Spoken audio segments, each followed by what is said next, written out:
সেইবার শ্রীরামকৃষ্ণদেবের খুব শরীর খারাপ। শ্রী শ্রী সারদা মাকে উনি ডেকে পাঠান বাপের বাড়ি থেকে। শরীর খারাপের কথা শুনে উনি আর এক মুহূর্ত দেরি না করে রওনা হয়ে যান।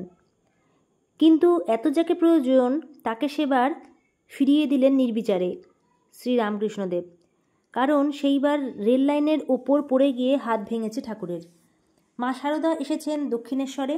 হিসেব করে দেখলেন মা সারদার রওনা হবার অল্প পরেই এই দুর্ঘটনা। আরও হিসেব করে দেখলেন যে সময়ে সারদা মা যাত্রা করেছিলেন সেটা বৃহস্পতিবারের বারবেলা।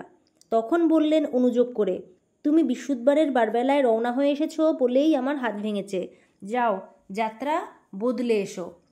মা সারদা তখনই চলে যাবার জন্যে প্রস্তুত।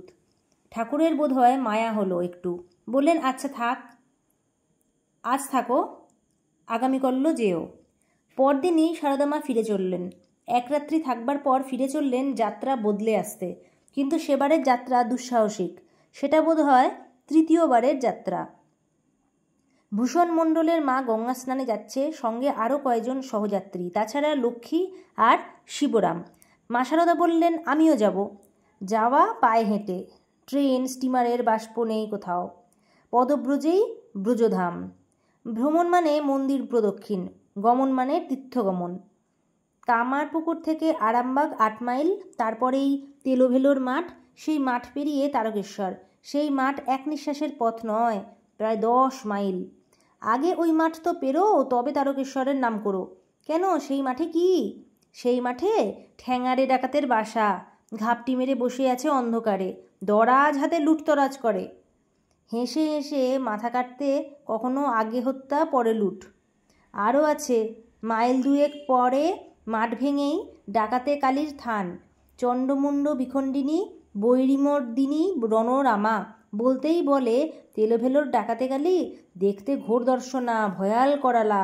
দেখতে কি, শুনতেই বুকের রক্ত হিম হয়ে যায়। যাত্রীদের সবাইয়ের চেষ্টা সন্ধ্যা লাগবার আগেই যাতে পেরোতে পারে তেলোভেলো, সেই উদ্দেশ্যে পা চালাচ্ছে প্রাণপণে। কিন্তু ওদের সঙ্গে পা মিলিয়ে সমান তালে চলতে পারছেন না মা সারদা, পিছিয়ে পড়ছে, বারে বারেই পিছিয়ে পড়ছে। ক্লান্তিতে পা আর চলতে চাইছে না। পূর্ববর্তীরা অভিযোগ করছে তাড়াতাড়ি পা চালাও, এখনও অনেকখানি পথ। আধার নাম্বার আগেই বেরিয়ে যেতে হবে মাঠ ছেড়ে। থামছে মা সারদার জন্য, সারদা মা এসে সঙ্গ ধরছে, আবার পিছিয়ে পড়ছে ক্লান্তিতে। তোমার একার জন্যে সকলে আমরা মারা পড়ব ডাকাতের হাতে, ধমকে উঠল অগ্রগামী দল। তা কি করব, শরীরে দিচ্ছে না, পারছি না হাঁটতে। এমন কথা বলল না মা সারদা। কিংবা যে করেই হোক, কোলে করে হোক, কাঁধে করে হোক, আমাকে নিয়ে চলো তোমাদের সঙ্গে, এমন কথাও নয়। ও কি, আমাকে একা ডাকাতের মুখে ফেলে তোমরা কোথায় পালাচ্ছ, এমন কথা বলেও ডুকরে কেঁদে উঠলেন না। মা সারদা বিবেচনা করে দেখলেন সত্যি তো, তার জন্যে কেন আর সকলে বিপন্ন হবে, বিড়ম্বিত হবে? তার নিজের ক্লান্তি কেন অন্যের কণ্টক হবে? তার নিজের অক্ষমতা কেন হবে অন্যের প্রতিবন্ধক? সে নিজে হাঁটতে পারছে না, তার ফলাফল সে নিজে বহন করবে। কেন সে বেরি হয়ে থাকবে অপরের পা জড়িয়ে? তাই সে বললে স্পষ্ট স্বচ্ছ কণ্ঠে, তোমরা যাও, পারি তো আমি যাচ্ছি তোমাদের পেছনে। যদি পারো তারকেশ্বরের চটিতে আমার জন্যে অপেক্ষা করো। আশ্চর্য, সঙ্গীরা সারদামাকে ত্যাগ করে চলে গেল স্বচ্ছন্দে। যেতে পারল। জনপরিশূন্য মাঠ, আতঙ্ক ভরা নিস্তব্ধতা, করালি সন্ধ্যা আসছে ঘনতর হয়ে। একাকিনী তরুণীকে ফেলে চলে যেতে পারল। মা সারদাও কাটল না, নিজের সমস্ত ভার নিজেই তুলে নিল 2 হাতে। কিসের তার দুঃসাহস? অনুক্ত প্রশ্নটি এইখানে, কিসের তার দুঃসাহস? কেন সে ভেঙে পড়ল না? কেন সে সঙ্গীতের হাত টেনে ধরে আটক করল না? কিসের ভরসায় সে তার তারকেশ্বরের চটির কথা শোনালো? সারদামা জানে কি মন্ত্র সে ধরে, কি অমোঘ মন্ত্র। সেই মন্ত্রে পাথর ফেটে দুধ বেরোয়, বন্ধা মৃত্তিকায় ফুল ফোটে। এই মন্ত্র মাতৃমন্ত্র, এই মন্ত্র আমি তোমার মেয়ে, আমি তোমার মা। ঠিক মতো উচ্চারণ করা চাই, মেশানো চাই ঠিক মতো আন্তরিকতার সুর, সরলতার টান। উদ্ধত লতাও ফনা নোয়াবে, উদ্ধত ডাকাত মাথা নোয়াবে। হঠাৎ হুমকে উঠল বাগদি ডাকাত। কে যায়?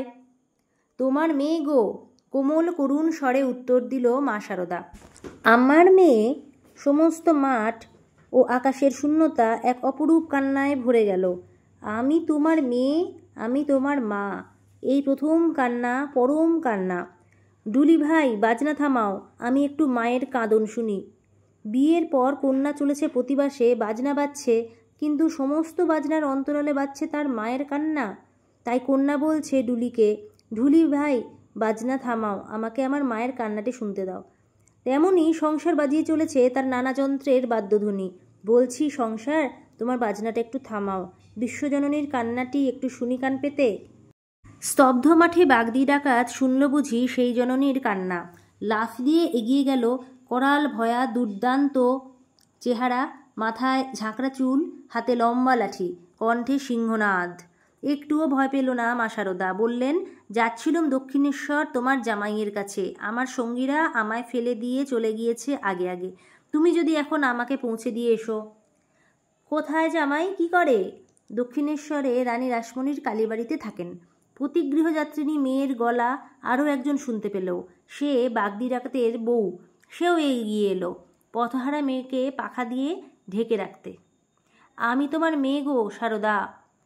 ডাকাত বউয়ের হাত দুটো চেপে ধরল আর বলল, আমার ভয় কি? আমার বাবা মাকে পেয়েছি, বিপদ আপদ কেটে গিয়েছে। যে রক্ষক সে ভক্ষক হয়, এ হামেশাই শোনা যায়, কিন্তু যে ভক্ষক সে রক্ষক হয় এই প্রথম দেখা গেল। গাঁয়ের এক ছোট্ট দোকানে নিয়ে গেল শারদাকে, মুড়ি মুড়কি কিনে আনলো, তাই খাওয়ালো রাতের মতো। বাগদি বউ নিজের হাতে পেতে দিল বিছানা। ছোট মেয়েকে যেমন ঘুম পাড়ায় তেমনই ঘুম পাড়ালো সস্নেহে। লাঠি হাতে দুয়ারে জেগে রইল বাগদি ডাকাত। যে লুণ্ঠন করবে সেই দাঁড়ালো প্রহরী হয়ে। একটি মাত্র মন্ত্রে এই অসাধ্য সাধন, আরোগ্য সাধন। সকালবেলা উঠে মা শারদাকে নিয়ে চলল তারকেশ্বর। পথে কড়াইশুটির ক্ষেত, কড়াইশুটি ছিঁড়ে ছিঁড়ে বালিকার মতো খেতে লাগলো মা শারদা। তারকেশ্বরে পৌঁছে ডাকাত বউ বায়না ধরল, কাল সারা রাত কিছু খায়নি আমার মেয়ে, যাও বাবার পুজো দিয়ে চট করে বাজার করে এসো, মাকে একটু খাওয়াই ভালো করে। পুজো হলো, বাজার হলো, মেয়ের জন্যে রাঁধতে বসলো বাগদি বউ। মেয়ের টানে সেও এই দীর্ঘপথ হেঁটে এসেছে, নিজের হাতে রেঁধে দিচ্ছে স্নেহব্যঞ্জন। মেয়ের টানে না মন্ত্রের টানে? সঙ্গীদের সঙ্গে মিলিয়ে দিল মা শারদাকে। তারা বোধহয় ভাবতেও পারেনি এমন সুস্থ তৃপ্ত অবস্থায় তাকে দেখতে পাবে। বলিস কি, বেঁচে আছিস? কে এরা? মা বাবা। মাঠের অন্ধকারে এরা যদি কাল না এসে পড়তেন কি যে হতো ভাবতেও পারি না। বদ্যিবাটির দিকে চলল এবার যাত্রী দল। বাগদি ডাকাত আর তার বউ কাঁদতে লাগলো আকুল হয়ে। শারদাও ভেঙে পড়ল কান্নায়, তরুলতাও কাঁদতে লাগলো নিঃশব্দে। বিদায়ের আকাশ তাকিয়ে রইল অশ্রুমুখ হয়ে। যদি পায়ের বোঝা স্ত্রী সঙ্গে না থাকতো, তোমাকে বাবার কাছে পৌঁছে দিয়ে আসতুম, বললে বাগদি ডাকাত। আর বাগদি মা ক্ষেত থেকে কড়াইশুঁটি ছিঁড়তে লাগলো।